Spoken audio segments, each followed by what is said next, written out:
아멘. 이 시간에는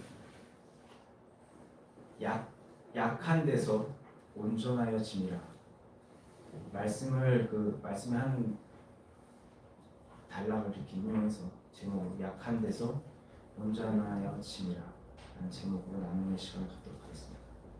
약한 데서 온전하여 짐이라. 신앙생활을 하다 보면 우리 종종 능력 있는 신앙생활을 하라 라는 권면을 받습니다. 그래서 그 권면을 받아서 우리도 능력 있는 신앙생활을 하고 싶어 하죠. 능력 있는 신앙생활을 하고 싶어 해요. 근데 저는 참 묻고 싶어요. 그래, 능력 있는 신앙생활 하고 싶어. 근데 우리가 어떻게 능력 있는 신앙생활을 할 수 있을까요? 여러 가지 글들을 읽어봤는데 저에게 크게 닿지가 않더라고요. 그래서 묵상을 하는 가운데 조명을 받아서 그 부분에 대해서 오늘 나눠보려고 합니다. 그렇다면 우리는 어떻게 능력 있는 신앙생활을 할까요?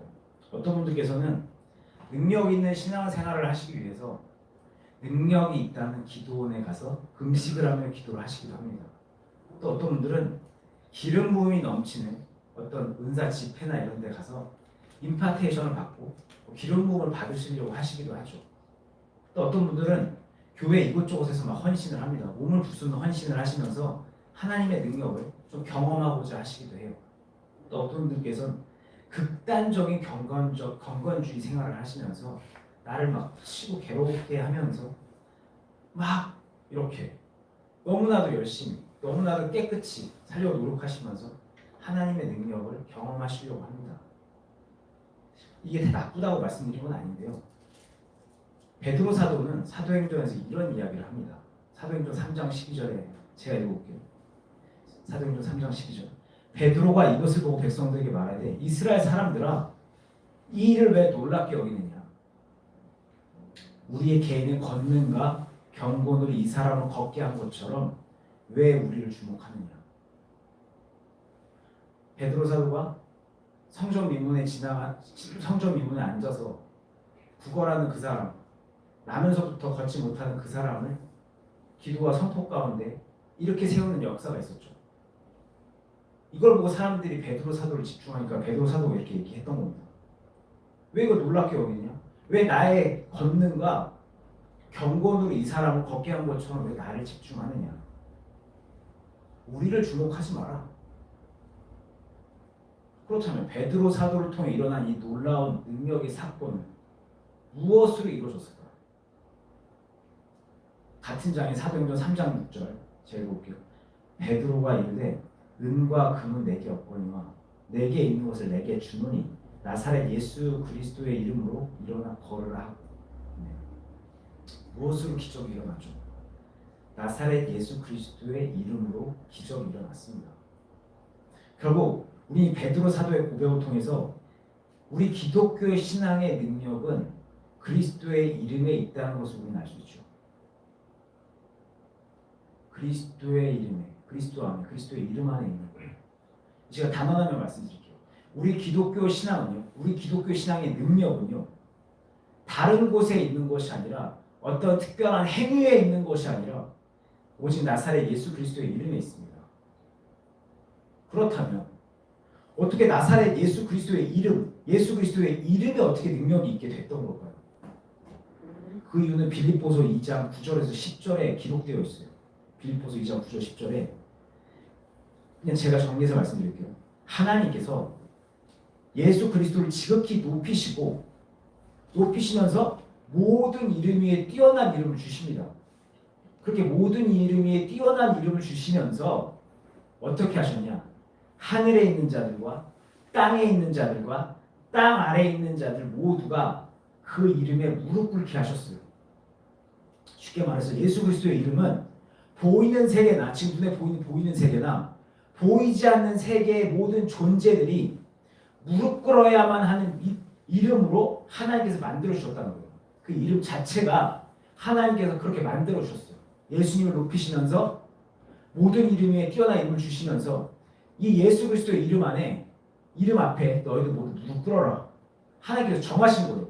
천지를 만드신 하나님께서. 그래서 예수님의 이름으로 문제가 해결되고 귀신 쫓아지고 병이 낫고 이랬던 기록들이 있던 거죠. 예수님의 이름으로. 그렇다면 우리 생각해봐야 돼요. 예수님의 이름이 그러면 왜 이렇게 높여졌을까요? 예수님께서 어떻게 이렇게 높여져서 이 이름이 그렇게 권세 있는 이름이 되었을까요? 예수님이 또 어떻게 하셨는데? 그러니까 예수님이 왜 높여졌고 왜 그래서 이름이 권세 있는 이름이 되었을까? 그 이유는요. 빌립보서 2장 6절에서 8절에 잘 나와 있어요. 오늘 첫 번째 본문입니다. 빌립보서 2장 6절로 8절 말씀을 교독할 겁니다. 저 뒤에 저기 뒤에 빌이라고 되어 있는 에베소 다음에 빌 2장 6절입니다. 6절 제가 먼저 읽겠습니다. 그는 근본 하나님의 본체시나 하나님과 동등됨을 취할 것을 여기지 아니하시고 오히려 자기를 사람과 죄가 같이 되셨고 8절 함께 읽겠습니다. 시작. 사람의 모양으로 나타나사 자기를 주시고 죽기까지 복종하셨으니 곧 십자가에 죽으시니라. 읽으시는 중에 혹시 발견하셨나요? 예수님께서 어떻게 이렇게 높여지시고 또 모든 이름 위에 뛰어난 이름을 받으실 수 있었는지 예수님께서 높여지신 이유는요. 낮아짐에 있어요. 낮아지셨기 때문에 높여지셨어요. 예수님께서는 나를 내려놓으시고 그 낮아짐으로 죽기까지 순종하신 거예요. 죽기까지 나를 받자. 그냥 죽으라. 예. 낮아졌으니까. 내게 없는 거야. 내 주장이 없어. 낮아짐으로 죽기까지 순종하셨기 때문에 죽기까지 복종하셨기 때문에 높여지셨던 거죠. 이 나눔이 믿어지시기 바랍니다. 이 낮아지심으로 죽기까지 복종하셨기에 높여지셨다. 낮아지셨기 때문에 높여지셨다. 이게 하나님의 일하심의 방식이거든요. 하나님께서는요. 방금 읽었던 빌립보서 말씀처럼 낮아질 때 높여주시죠. 나에게 적용해보면 내가 낮아질 때 나를 높여주신다는 거예요. 마태복음 23장 12절에 누구든지 자기를 높이고자 하는 자는 낮아지고 누구든지 자기를 낮추고자 하는 자는 높여지리라. 하나님의 일하신 방식이거든요. 낮아지려고 해. 내가 낮아지려고 해. 높여주시는 거예요. 또 하나님께서는 내가 질 때 이기게 하시는 거예요. 내가 질 때 이기는 거예요. 그냥 차라리 내가 질 때 이기게 하시는 거죠. 예수님을 생각해보면 예수님께서는 사랑하는 백성들에게 모함을 당해서 이방인에게 사랑하는 백성들에게 모함당하고 고발당해서 이방인에게 죽으시죠. 사랑하는 제자에게 배신당해서 죽으세요. 그러니까 죽으신 예수님 입장에서 보면요. 어떻게 보면 정치를 못한 거죠. 그리고 사람 뽑는 것도 잘 못한 거예요. 마귀에게 지셨다고도 볼 수 있어요. 어떻게 보면 지신 거예요.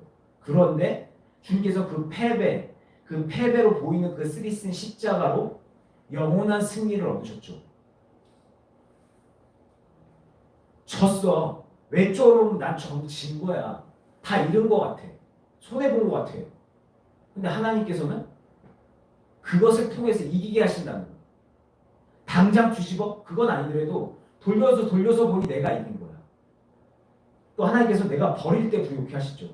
마태복음 19장 29절에 또 내 이름을 위하여 집이나 형제나 자매나 부모나 자식이나 전토를 벌인 자마다 여러 배를 받고 또 영생을 상속하리라. 그리고 이렇게 버리라. 그러면 여러 배로 채워주실 것이다 하신 주님은요. 자신의 생명을 버리심으로 생명을 얻으셨죠. 버리셔서 나의 생명을 버려서 하나님의 백성의 나의 자녀들의 생명을 얻으신 거예요. 이게 하나님께서 일하신 방식이거든요. 그 마태복음에 보면 예수님께서 엘리 엘리 라마 사막단이라는 말씀이 있어요. 그게 나의 하나님 왜 나를 버리십니까?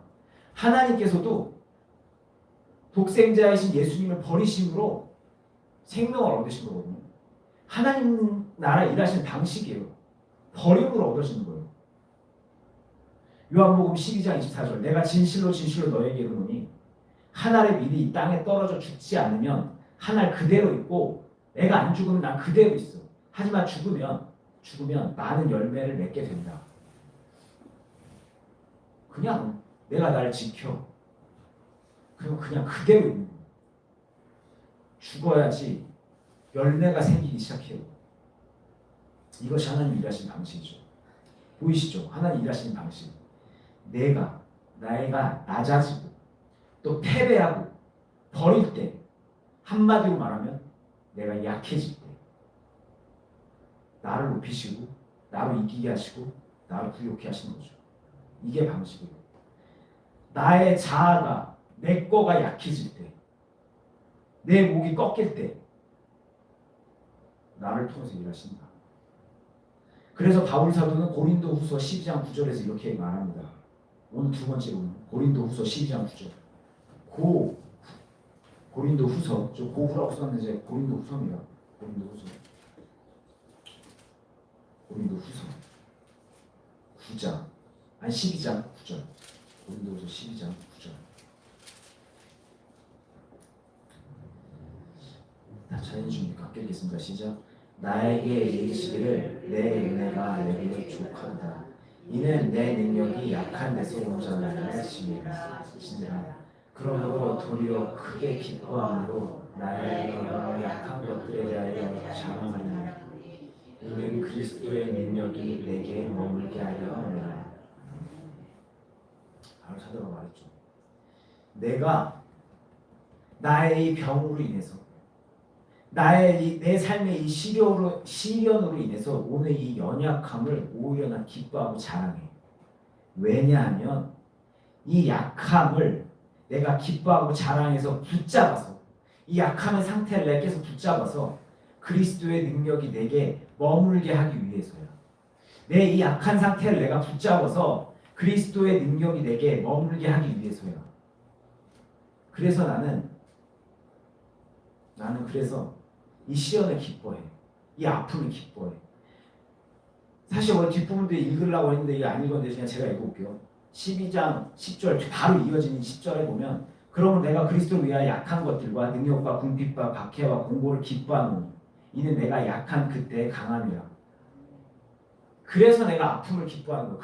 그래서 기독교가 아픔과 고난을 그럼에도 감사하고 그럼에도 기뻐한다는 거예요. 이게 괜히 막 아파 죽겠는데 기뻐하는 거 이게 아니라 이것이 가져올 결과를 알기에, 나로 하여금 이 아픔이 나를 약하게 만들고 그래서 내 안에 그리스도의 능력이 머물게 하게 되기 때문에 이걸 사모하는 거예요. 약함이 능력이라는 걸 알았죠. 그렇다면 우리는 어떻게 약해질 수 있을까? 이 답을 찾기 위해서 먼저 약함이 뭔지를 알아야 돼요. 약함이 뭔지. 성경이 말하는 약함이 뭔지.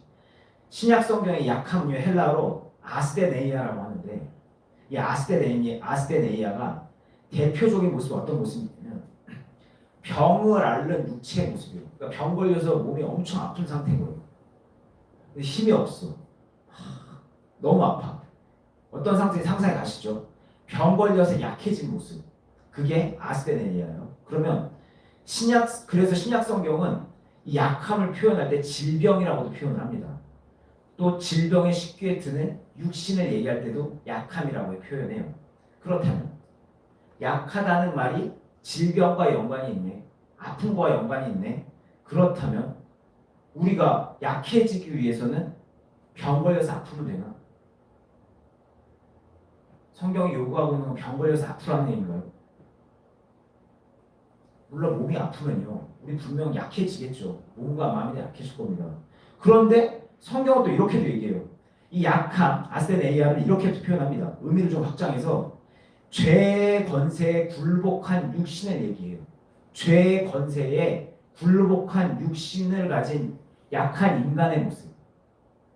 약하다 이거야. 죄의 권세에 굴복할 수 없는 약한 인간의 모습. 이거를 약함이라고 표현합니다. 로마서 5장 6절. 우리가 아직 연약할 때에 기약대로 그리스도께서 경건하지 않은 자를 위하여 죽으셨도다. 우리가 아직 연약할 때에, 죄에 약할 때에 그리스도께서 경건하지 않은 나를 위해서 죽으셨다. 그렇다면 이 경우는 또 어떻게 이해해야 되지?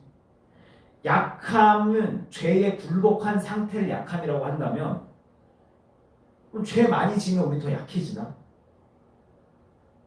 이게요, 이걸 있는 그대로 우리가 이거를 그럼 병들고 죄 많이 지면 우리 약해지는 건가 계속? 어떻게 약해지냐라는 거에 대한 답을 찾을 때 우리는 그냥 직관적으로 약함은 육신적으로 병 걸린 거고 영적으로는 죄에 굴복한 상태다 라고만 볼 것이 아니라 성경이 말씀하고 있는 표현하고 있는 약함의 이 본질, 성경이 말씀하고자 하고 있는 약함의 의미를 우리 먼저 알아야 돼. 본질적인 의미를 알아야 돼. 그래야 이게 적용할 수 있어요. 그렇지 않으면 약해지고 어떻게 약해져? 병 걸려야지. 그럼 죄 많이 줘야지. 이렇게 정의를 내릴 수밖에 없거든요. 그럼 성경이 말하고 있는 약함의 본질이 뭘까? 성경은 도대체 약하다는 것을 뭐라고 얘기할까? 한마디로 힘이 없다는 거예요. 성경이 말씀하고 있는 약함은요, 힘이 없는 걸 얘기해요. 힘이 없어서요, 병을 이길 힘이 없어요. 병이 나서 몸을 가눌 힘이 없는 거예요. 또 죄 안에 있다 보니 죄를 이길 힘이 없어. 힘이 없는 게 바로 약함인 거예요. 그래서 의미를 좀 확장해 보면 그렇게 힘이 없다 보니까 나는 아무것도 할 수 없다가 바로 약함이에요. 힘이 없어서 아무것도 할 수 없다. 이게 약함의 본질이거든요. 성경이 말씀하고 있는 약함이 뭔지 다 아시죠? 힘이 없어. 그래서 아무것도 할 수 없어. 이게 성경이 말씀하고 있는 약함이에요. 그럼 이 의미를 가지고 아까 봤던 사도행전 3장 6절 한번 기억해 볼게요. 능력이 일어난 그때 베드로 사도는 나면서부터 걷지 못했던 자에게 뭐라고 얘기를 하면서 기도를 했냐면 선포를 했냐면 사도행전 3장 6절에 다시 기억해 보시면 응가구는 내게 없다. 내게 있는 것을 내게 준다. 나사렛 예수 그리스도의 이름으로 일어나 걸으라. 응가구는 내게 없다는 거예요. 나에게는 가진 게 아무것도 없다는 거예요. 나는 아무것도 가진 게 없다. 나는 약한 자다. 가진 게 없어. 너를 위해서 해줄 게 아무것도 없다. 나는 해줄 게 없어 너한테. 난 약한 자야. 하지만 나에게 딱 하나가 있는 게 있다. 바로 나사렛 예수 그리스도다. 유일한 나의 재산, 나의 전부, 나사렛 예수 그리스도 하나 남았다. 그걸 너에게 주마. 그러니까 나사렛 예수 그리스도의 이름으로 일어나 걸어라 얘기를 했던 거예요. 베드로서는 약했던 자죠. 왜? 아무것도 가진 게 없었어. 그래서 스스로는 해줄 수 있는 게 아무것도 없었어. 가진 것도 없지, 능력도 없어. 아무것도 없어. 그래서 그는 약한 자였어요. 그리고 그랬기 때문에 아무것도 가진 것도 없고 능력도 없었기 때문에 그는 능력 있는 신앙생활을 했던 거예요. 왜? 내가 가진 게 아무것도 없었기 때문에, 내가 할 수 있는 게 아무것도 없었기 때문에 예수 그리스도만 남은 거예요. 이 남은 다 아세요? 내가 아무것도 가지지 않아야만, 내가 아무것도 할 수 있는 게 없어야만 예수님만 남게 되는 거예요. 내가 자꾸 뭔가를 할 수 있다. 내가 아는 게 많다. 내가 뭐가 있다. 그럼 예수님만 남지 않아요, 나에게. 뭐가 많이 남지. 근데 아무것도 없어. 그게 인식이 됐어. 난 진짜 없구나. 재산이 예수님밖에 없구나. 그럼 예수님만 남는 거예요. 그래서 약함이 강함이 되는 이유가 바로 여기에 있어요.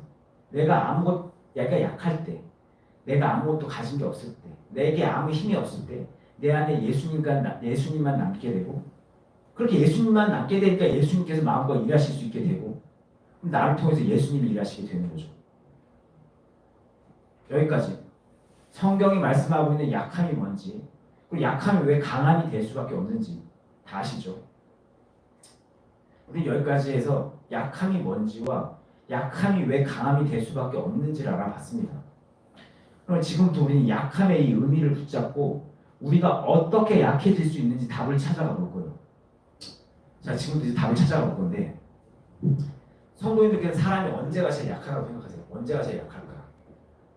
막 태어났을 때라 보통 생각들 합니다. 아기는 생각보다 약하지 않아요. 왜냐하면 아기는요, 아무것도 가진 게 없고 아무것도 할 수 없지 않거든요.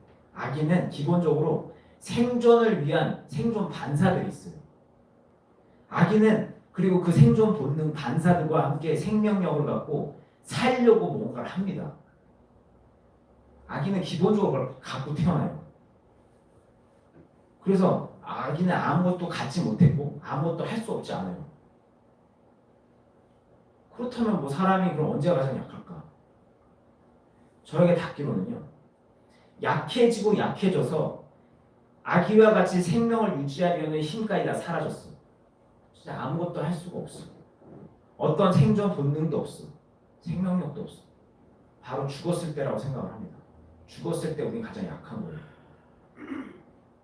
죽음이 약함이라고 말하는 저의 나눔이 닿지 않으실 수도 있는데요.